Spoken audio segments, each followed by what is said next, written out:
tubig, nasa akin. Pero pag binigay ko sa inyo, sila may halo na. Sa'yo na.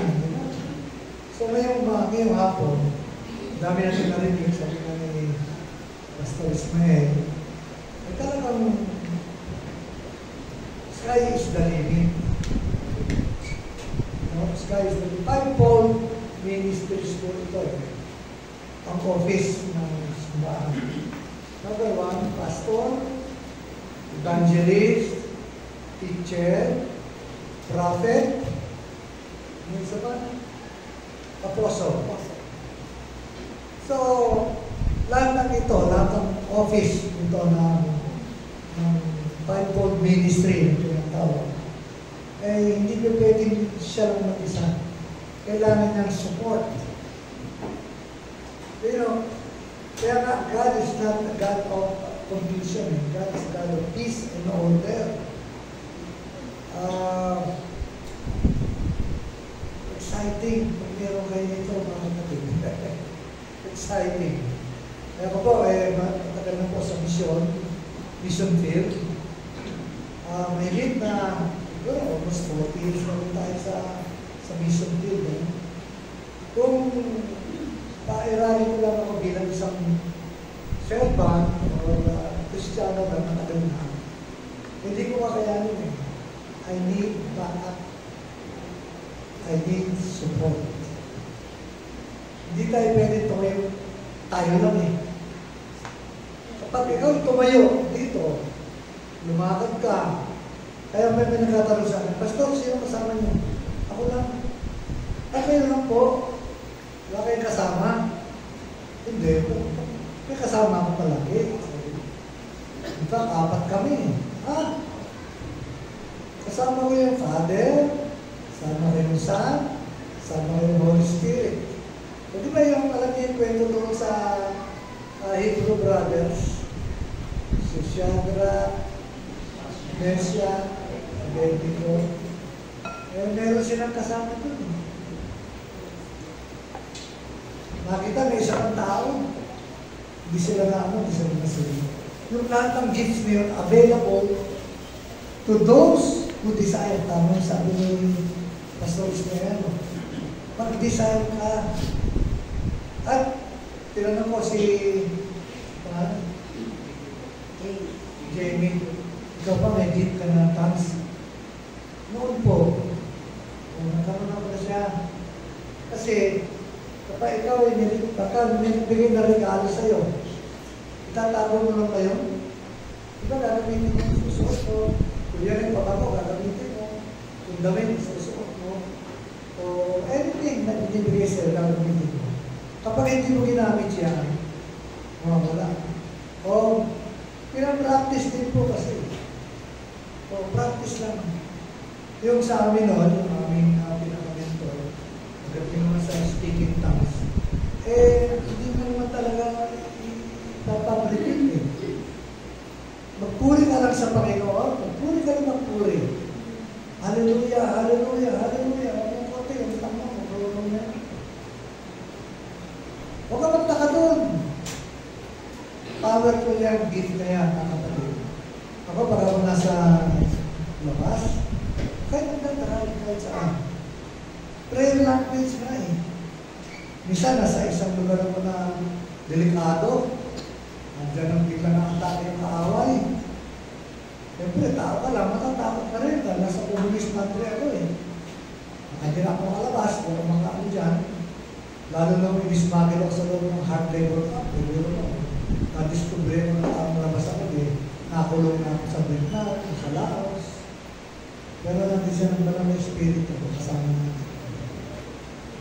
Hallelujah, hallelujah, hallelujah. Prayer ng gifts. Tapos yung gifts of thinking, gifts of faith, gifts of utterance, lahat na doon. Wisdom, knowledge, nag-ooperate siya. Kaya napakabuti ng Diyos eh. Kaya ngayong hapon na ito, sabi doon sa 1 Timothy 1, stir up Hayaan mong andyan ang gift eh. Stir up the gift that is in you. Meron mo na eh. Kailangan natin stir up mo. Buhayin mo. Practicein mo. Kasi pag nawala yun, mawala eh. Kaya ngayon, i-revive ng Panginoon si Rene, yung speaking tongues. I-restore ng Panginoon. Sino sa inyo gusto makaroon ng gifts ng mga ganun? The 9 gifts of the Holy Spirit and the fruit of the Holy Spirit, which represent no other than the character of Jesus Christ in us. And the divine power that will operate into a believer. Kasi, alam niyo, sabi ng pastora, hindi naman pa lang kasama tayo. Dapat mayroon talagang sabi niba, bata pa lang ako. Ay, matanda na ako. Hindi, matanda, babae. Tanggapin niyo. Excited ba kayo? Madami. Ito pinakamagandang Holy Week. Ito pinakamagandang yan. Bukas po, Saturday, Sunday, nasa ibang kampa ko eh. Iba yung pupuntahan. Kaya tayo pa yung talaga sa ginawa ng ganito. At na-imagine ko na, yung mga babae, lalaki, mga ilang tahanan, kahit nasa bahay ka lang, gagamitin ka ng Panginoon. Acts 1:8, ito yung purpose niya. Kaya sabi ni Jesus, kung kayong lumisan, kasi nandiyan yung pangako ng Panginoon. Na kapag tinanggap niyo ito, kayo yung magiging testigo ng Panginoong Jesucristo. Saan? Sa Jerusalem, sa iyong pamilya, sa Judea, sa iyong mga kapitbahay, sa Samaria, sa ating bansa, at sa dulo ng daigdig. Nakikilala dito, mayroon ka magiging natin sa 5-fold ministries. Marahil, maging worker ka sa outreaches, or missionary, whether sa local o foreign, Philippines. Hallelujah. Kahit tumayo sa oras nito. Ang banal na Espiritu nandito na. Kanina pa, nakikita niya ang puso ng bawat isa. Kaya sa pangalan ni Jesus, dalangin ko ngayon na mag-operate ang 9 gifts of the Holy Spirit that is available to everyone, to those who desire, to those who hunger, to those who thirst. Available po siya. Sabi nga ni Pastor Ismael, hindi naman isa. Walang masama mag-desert ka.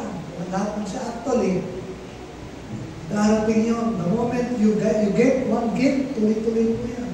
Lalo kung nagpapagamit ka. Tatalas ka sa wisdom, sa knowledge, sa discernment.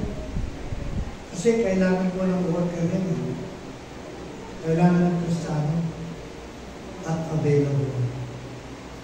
Hallelujah. Panginoon, sa oras na ito, kilala mo ang bawat isa sa pangalan mo, Jesus. Nire-release ko, pinapakawalan ko ngayon ang siyang regalo mo sa banal na Espiritu. Lord, dalangin ko, Panginoon, ipakalob mo ito sa amin sa pangalan ni Jesus. In the name of Jesus, I release the 9 gifts of the Holy Spirit.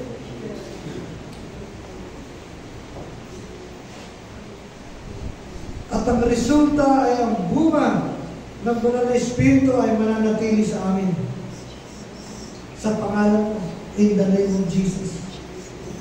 In the name of Jesus. The gifts of tongues, the gifts of prophecy, the gifts of wisdom, the gift of knowledge and discernment, the gift of faith, The gift of healing. Available sa oras na ito, sa pangalan ng Panginoon. I now release the Spirit of the living God. Open your mouth wide, thanking God. Pasalamatan ng Panginoon. Let the Holy Spirit work right now in Jesus' name. Open your mouth wide. Hallelujah, hallelujah, hallelujah, in the name of Jesus. In the name of Jesus. Oh, hallelujah. Lord, release those gifts. Release those gifts. In the name of Jesus. Hallelujah. Pinapakawalan ko ang kalayaan ng banal na Espiritu na kumilos sa buhay mo. Ngayon din. Ngayon din. Buksan ko ang iyong puso. Kinakalagan kita sa maling paniniwala, sa maling na itanim ng kaaway sa iyong puso at isipan. Ngayon din, pinalalaya ka ng Panginoon. Iwaksi ang mga bagay na tinanggap mo na hindi nag-uugnay sa kapangyarihan ng Diyos. I cut it all out right now in Jesus' name. At pinawawalan ko ang kapangyarihan mo sa pangalan mo, Jesus. In the name of Jesus. In the name of Jesus. Receive even the baptism of the Holy Spirit right now. Hindi ka pa nababaptize ng banal na Espiritu. You are being baptized now, right now, in the power of the Holy Spirit. In the name of Jesus, let it flow. Let it flow right now. Be baptized in the name of Jesus. Be baptized in the name of Jesus. Oh, hallelujah. Yes. Pinalalaya ka ng Panginoon ngayon. Pinalalaya ka ng Panginoon ngayon. Yes, come on. Hallelujah. Hallelujah. Receive. Receive in Jesus' name. Receive.